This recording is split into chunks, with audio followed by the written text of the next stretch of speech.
Hair is highly regarded in Chinese culture. There is a sentence from the book of Filial Piety, a classic of Confucian values, that says, "Our body, to every bit of skin and hair, is given us by our parents, and we must not presume to injure or wound them." Confucian value shows the importance of hair and why combing and caring for the hair is important and why cutting the hair is an injure against the family heritage.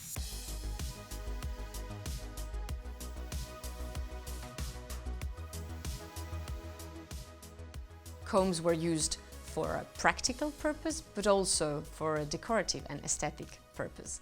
There is a multitude of Chinese painting of different dynasties that show us ladies were wearing combs, sometimes with two combs side by side, or more often with the central comb in the middle of the bun. This comb shows a combination of very precious materials. It is made of gold with a very precise and beautiful work in granulation, so in little gold beads that were welded side by side, but also with a central jade part in nephrite. There is only one gem left, a green one, possibly a tourmaline, but for sure there were multiple gemstones of different colors, perhaps also tainted glass, to create really a colorful palette that would contrast with the jade of the comb, but also when the comb was worn with the dark hair of the lady.